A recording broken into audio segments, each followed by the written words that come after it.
Okay, just appreciate everybody coming out today, and something that all of us probably took for granted in the past. We certainly don't take for granted today, and that's being able to have an in-person press conference. Just for everybody's knowledge out there, everyone is distanced. I'm the only one not wearing a mask right now, so this is a COVID protocol appropriate press conference to just discuss the end of the football season, the beginning of off season, and kind of next steps for East Carolina football. And first off, just hadn't been able to see any of you this year. Just appreciate the hard work that you guys have been doing behind the scenes to cover our team, cover the university, and help us as we move forward with rebuilding the program and getting things back where we all want it as far as East Carolina football goes. So could not have asked for a better end of the season. The 2-game win streak to close out, especially being able to win the finale here at Dowdy-Ficklin Stadium and win it in the manner that we wanted against a quality opponent was the perfect script. Just really excited for the players, excited for the coaching staff, just all the hard work that they did throughout each week, throughout the fall, and also just everything they had to manage just to play football this fall. It was something that I was doing another interview this morning, and if you go back to 2019 and you would have said, okay, this is how you're going to have to play and manage and practice in 2020, number one, nobody would have believed anyone. Number two, there's no way that you would have thought that we could have pulled it off. Just everything you had to go through, from protocol to testing to just the way you met, the way you practiced, not having spring practice, not having summer training, and then play a college football season. It took a lot. It took a lot, resource-wise. It took a lot mentally for each individual involved, and just the culmination, the way this group came together and functioned throughout the season. I'm just very proud of them, and just that's why, as I stand here, just so excited about the way we finished the season, because you guys didn't get to see this group work throughout the year, but the way this group of kids, the way they practice now versus what it was 2 years ago tomorrow when I took this job, it's night and day. They work and practice now the way I expect them to, and the way that winners do, and the results are their continued improved play on the field. That moment post-game Saturday on the field down there is something that I thought about throughout the week, just because of just the way I felt our program was trending. I felt like we were going to play well Saturday. I didn't expect 45-7 at the half, but I did feel like we were going to play well Saturday. That moment right there, I wanted to capture that, and so that's the reason I got the kids together for a post-game photo op there on the playing surface with Town Bank Tower and the fans that we had in attendance in the background, because that moment, and I spoke with the team about this yesterday in our final team meeting before they went home. Right now we have an opportunity that many have longed for, and that moment is hopefully, and I feel like, when everything flipped for our football program, for our players, and for the direction that we're headed. So, great weekend. We had great weather. I know we only had 3,500 in attendance, but I really appreciate them, because it was, it was an electric atmosphere in the stadium Saturday. I wished it had been 50,000, because it would have probably been suffocating for the opponent with the energy that was on our sideline and in the stands. You could feel it, and just it was a great way to end the season. So there's a lot to reflect on in the coming months. There's a lot to discuss today, but certainly as we stand here today, things have changed drastically as opposed to December 2nd, 2018, where things stood on that day. So got a lot to talk about. I know there's lots of questions from the media, so you guys have at it.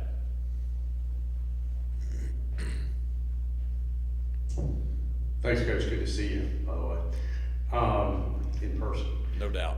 Hey, I wanted to ask first of all, how many players are coming back next year? As you know, everybody gets a free pass, kind of if they want to come back. So, how many do you project will be back? Or maybe the easier question is, how many are any guys not coming back?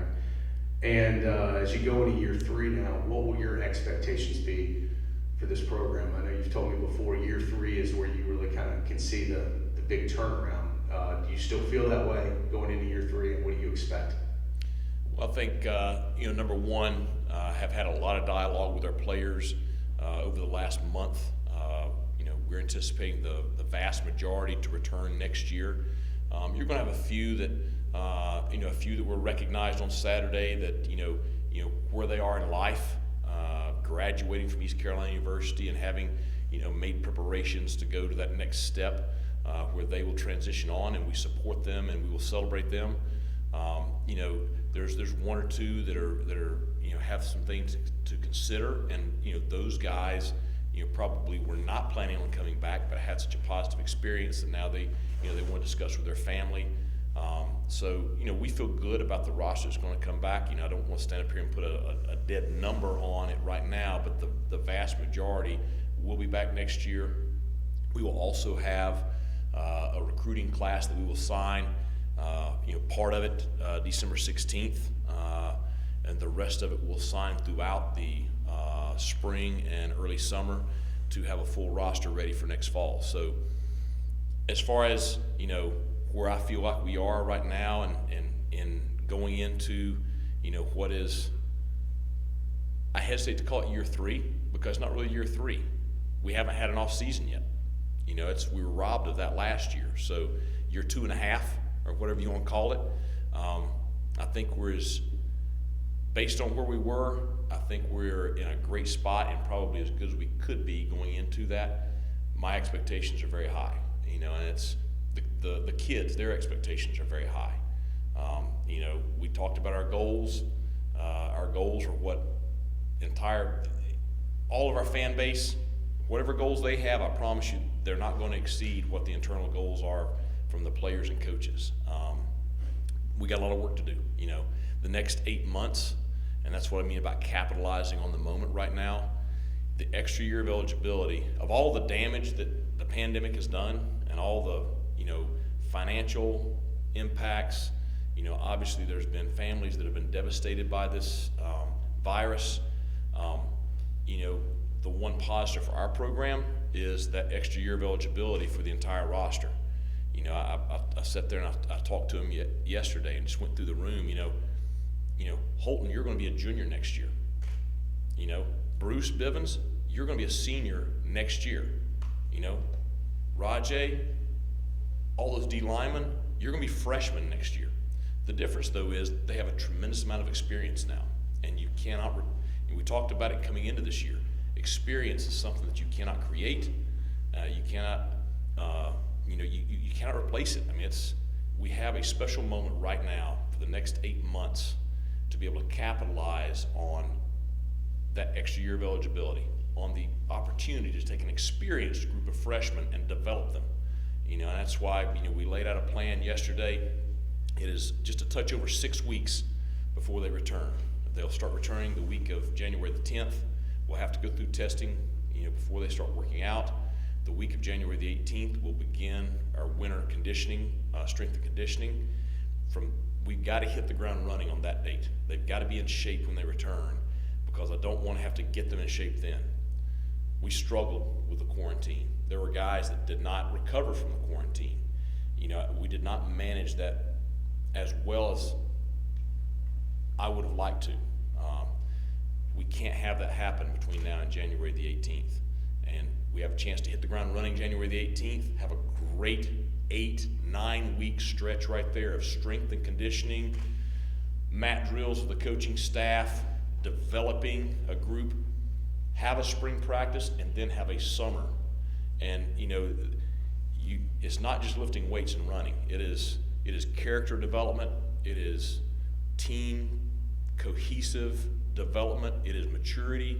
There's so many things that this group did not get last year that we have the opportunity right now to capitalize on going into 2021 and become what I think could be a highly competitive team with anybody. Our schedule's tough next year. There's no bones about it. You know, we're going to play quality non-conference football teams. The American is a beast. I think we have a chance to have a program that's going to be highly competitive next year, and we have goals that are very lofty. So that's where I feel like we are today. Coach, you have a positive end of the season this year. Talk about your focuses as you enter the off season. The obviously maybe some of the less obvious focuses when it comes to recruiting. Well, I mean, I think the number one focus right now is our current roster. Making sure that we guys that need to heal up. We did have some injuries down the stretch. Get them healed up and rehabbed. I told the guys, you got to unpack first from the season. You got to decompress. Fernando Fry played, I don't know what the number was, an enormous number of snaps.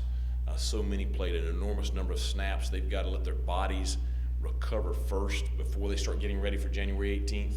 So my number one thing is just making sure mentally and physically our current roster, we stay on top of them and have them in a good place heading into the spring semester. Recruiting is the other big focus right now for the staff.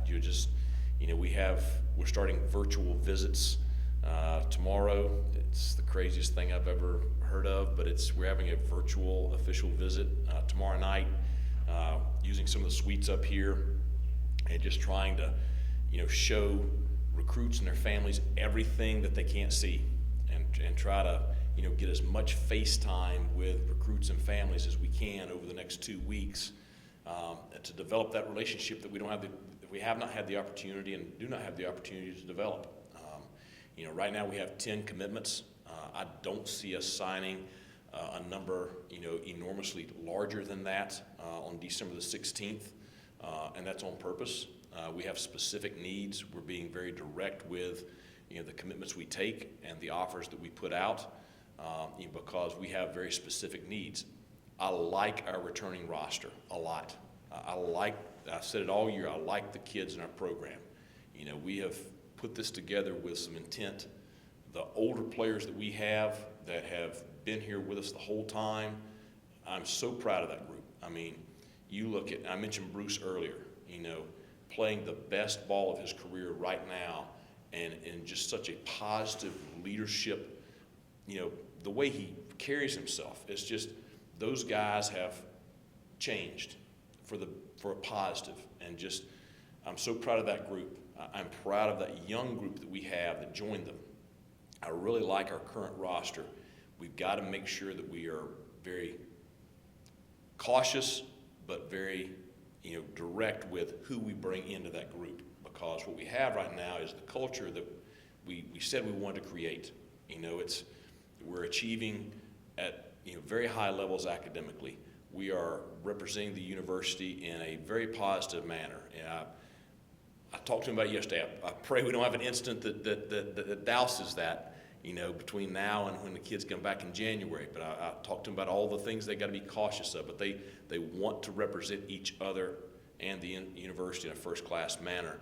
They're doing that, and our play on the field is continuing to improve. So just the roster is my biggest focus right now as far as the development. The strength and conditioning, I mentioned that a while ago, spring practice, all those things are going to be critical. The first thing is just making sure that the players, they're in a good place. I think we've got to do the postseason evals of schemes, what we did on the field this year good, what we did not do on the field this year well. We've got to evaluate those things and I'm not in a big hurry to do that. We're beginning that this week. But, I want to take my time with that as we look towards tweaks and changes that we're going to make moving forward. So that'll take place over the next month and some change. And just, what we need to focus on when we get to spring practice. I've pushed spring practice back probably about as far as we can. We're not going to start until mid-March at the earliest. The spring game will be late April. It'll be the latest I can have it before final exams. And so I want to give Coach Big John and his staff the maximum amount of time that he can have, with these guys in that weight room, on that field, bigger, faster, stronger, for some of them slimmer, faster, stronger, for all of them maturing. And I think that's the most critical thing to focus on right now.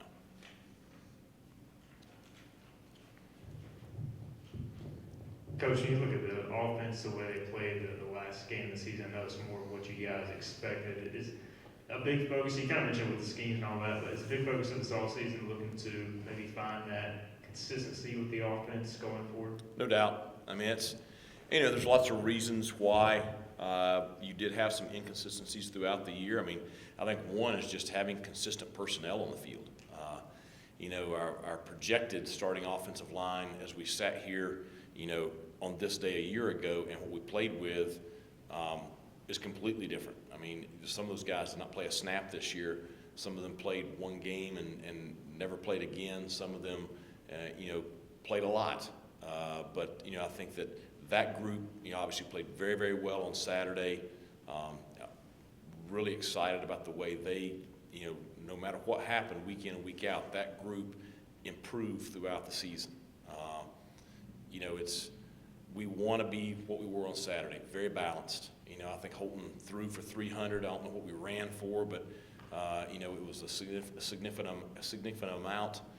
We want to be very, very balanced in our attack. I don't think anybody can deny the fact that our ability to run the football effectively this year improved our offense. Gave us a shot.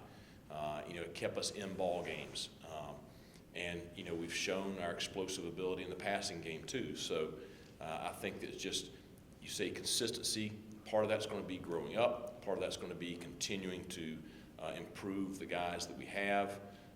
But our philosophy overall, it remains, we want to be very, very balanced and very, very aggressive.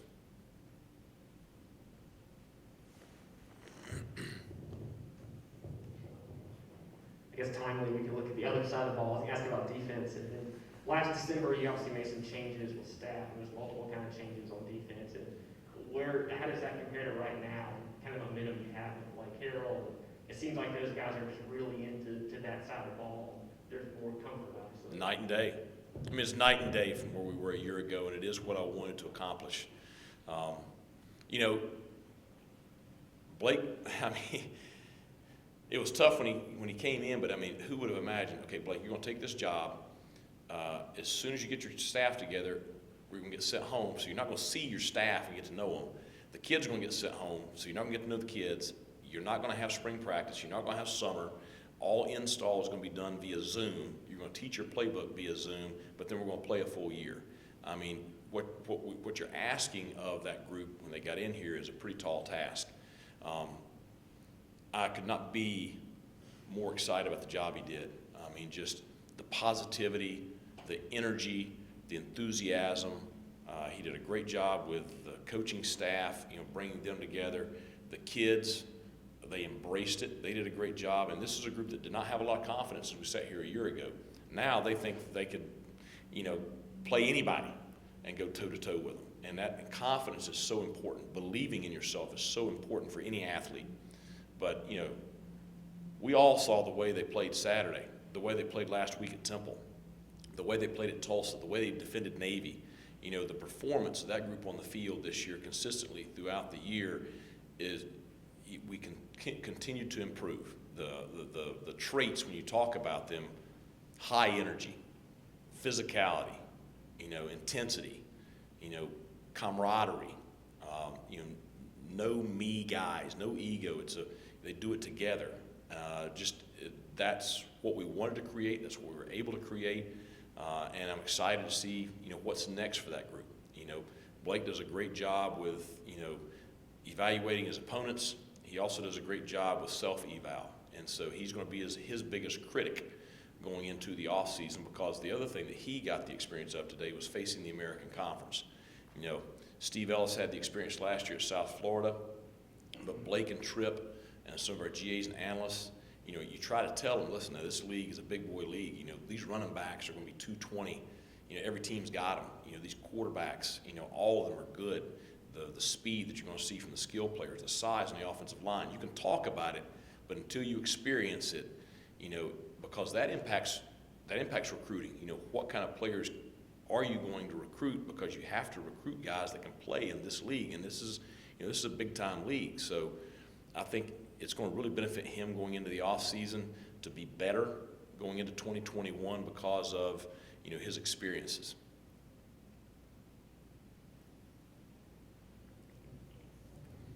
You're talking about the photo that was taken after the game. Yeah. Just the impact of that photo. What does that represent, and how will that continue to impact the program in years to come? And do you have a special place you're planning on putting that in the office or at home? It's what it represents to me, and I ended the team meeting with it yesterday. It represents everything that we're trying to create culturally: family, caring about each other, trusting each other, believing in each other, supporting each other. And I'm not talking about just players. I'm talking about coaches, players.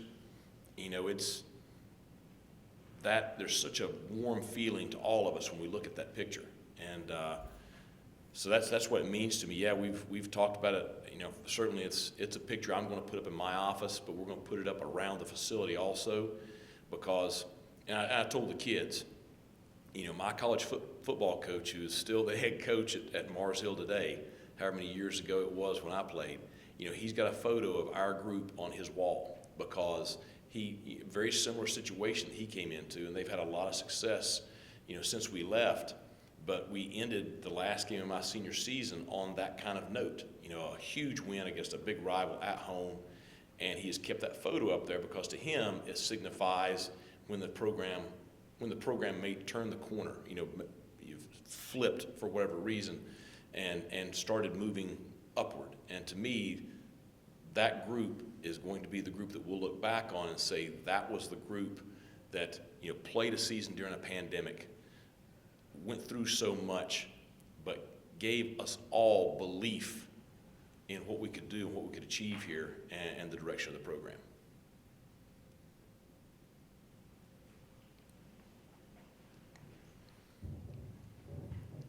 Coach, if you look at the season right now, ECU is one of the first football teams to end the season. The ACC still has a couple games left. Just with this bizarre, crazy year, are you kind of glad that you guys are done and you don't have to deal with that anymore, or you kind of wish you were still playing? Or I was just curious to know your thoughts on that. You think about it, we were one of the first teams in the country to start fall practice. You have some teams still that have played one game out west. It's the craziest year you could ever imagine. A month ago we went into a game with 2 scholarship offensive tackles, and the backup was your center. You went into a game with 3 healthy safeties, period. And the combination of injuries and COVID, you wondered if you were going to be able to play your schedule you had in front of you. Today we're a fairly healthy team. There's no way to predict the future. There's no way to predict that we were going to get all the games in as we got them in. The Temple was touch and go, so there's some relief in that we played all the games on our schedule. The way you're playing right now, you'd love to play another game. The way we're playing coming out of that game Saturday, but it's all things happen for a reason. I'm a firm believer, and our debate, and I talked to the players, the coulda, shoulda, woulda. Could we have been 5-4? Should we have won the Tulsa? All that stuff. All things happen for a reason, and I do believe that no different than me being here. I believe that God had this plan for my life. It sure hadn't been an easy road. It's not going to be an easy road ahead, but everything is to prepare us for the next step.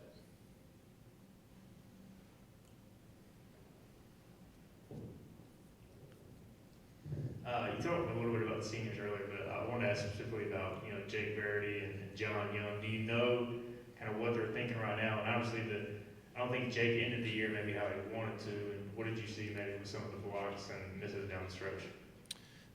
First I thought both of them. I understand what you're saying, and Jake would say the same thing, that he thinks he is better than what he performed at times this year. At the same time, the reason you think that's because the expectations for him are up here. I thought John improved significantly this year from last year. I think the competition from Luke really helped a lot. You know, I've had discussions with both of them. I think, you know, both of them, you know, want to return. I think, you know, we're still, you know, talking through a couple of things and don't want to get too deep into anybody's stuff, but, you know, I feel good about both of them.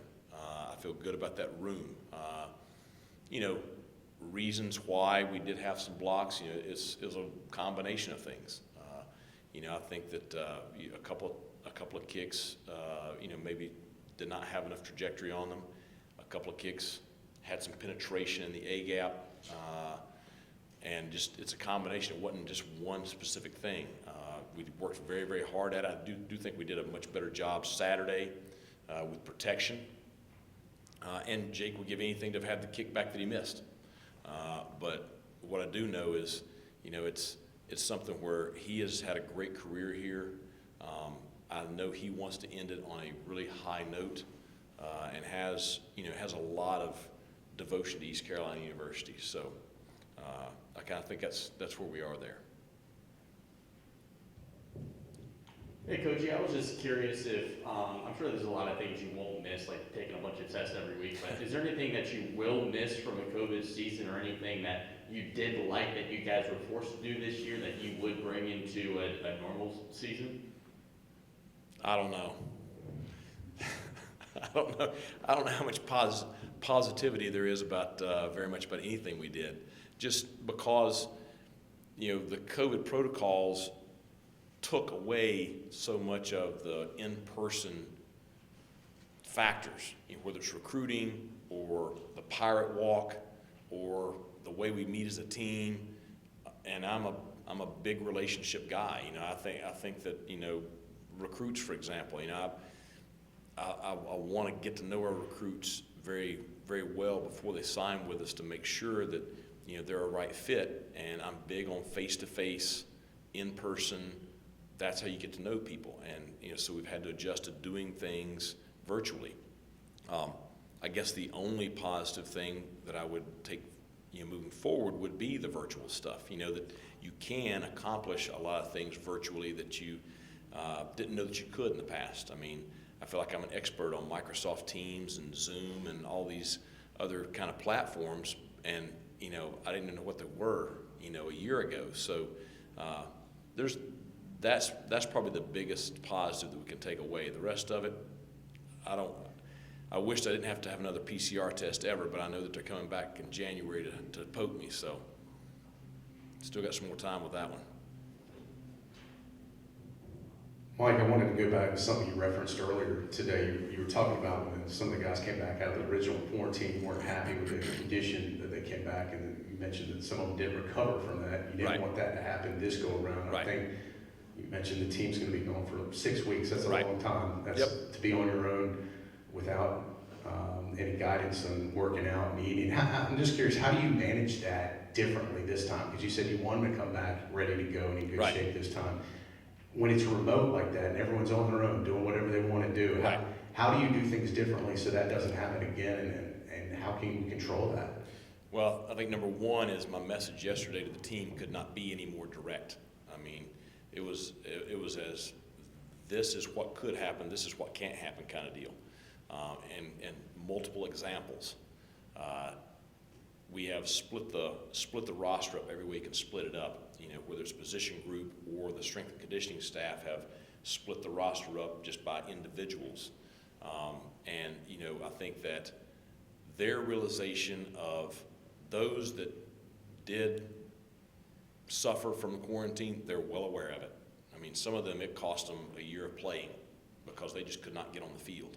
Some of them did not play at a level that they expect themselves to play at. They're all well aware of the impacts, positive and negative, that the quarantine had. Because some players handled it great and showed up in a condition that was prepared to play at a very high level, and they did.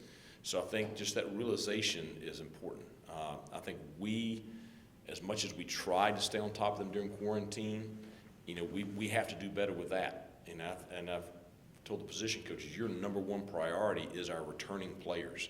you've got to make sure that we really stay dialed into them. Our strength and conditioning staff is really dialed into that also. Just like using technology I mentioned a while ago, they have experience now with using technology to make sure that the kids have some guidance. Same thing with our nutritional staff. We are going to have the ability to have our facilities here available for guys that are in the area, which we did not have that back in the spring and summer. So I just think experience of going through that quarantine is the biggest thing.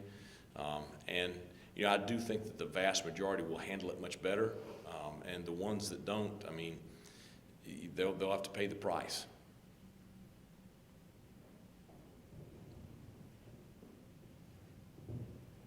I wanted to ask about a player we haven't talked about in a while, Ryan Jones with Oklahoma transfer. I know you mentioned maybe a possibility of him coming in the spring, or do you have any updates at all or insight there? Or is that still kind of to be determined?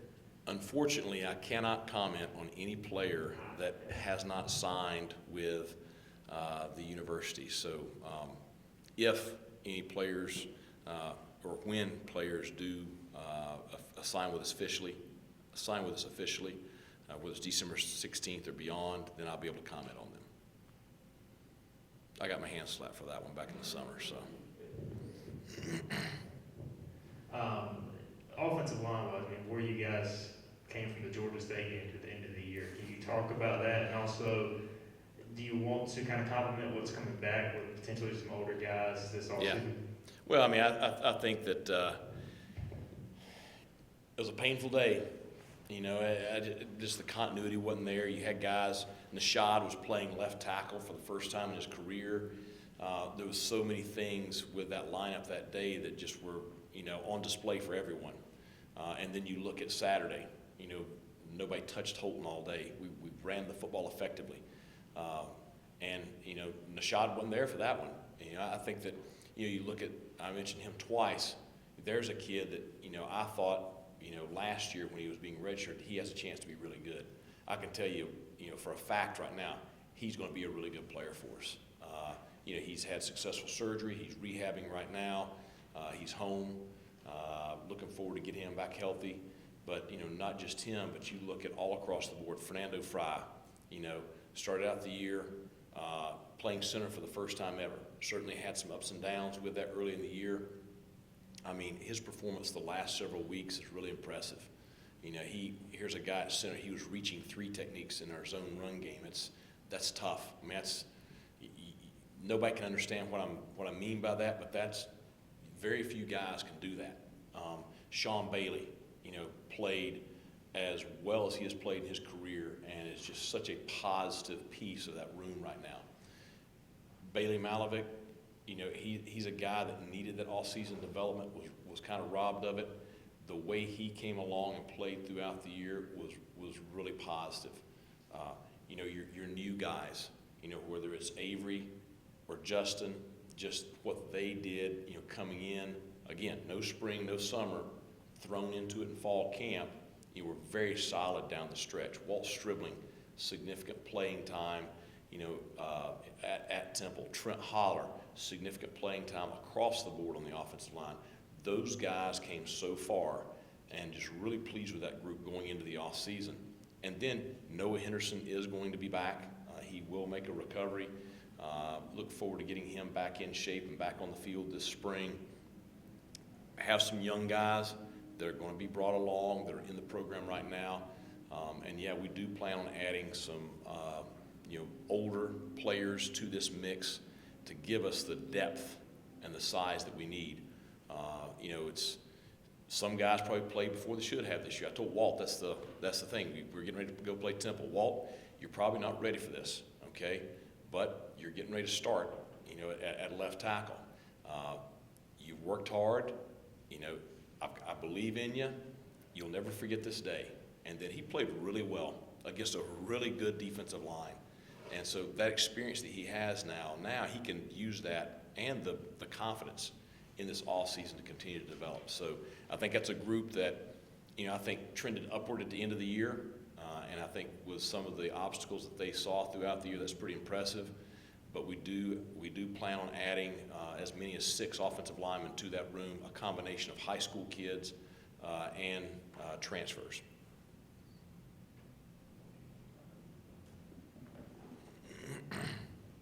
We talked about it a ton, but what do you think, if you pick one area with those 2 wins in the season, that can impact the most? Is it recruiting, or is it just confidence within the building, or, what area do you think that can have a long-term kind of impact? Probably the biggest is just the confidence within the roster, just the belief in themselves. And it's so hard. The frustrating thing about the Tulsa game is you played the way you did. Nobody can take that away from you. I mean, that was an impressive performance that night. But the thing that you have to have at the end of that performance is the win. And you could say, yeah, you did win that one, Coach, but it's not on our record. And I'm telling you, that mental piece is significant.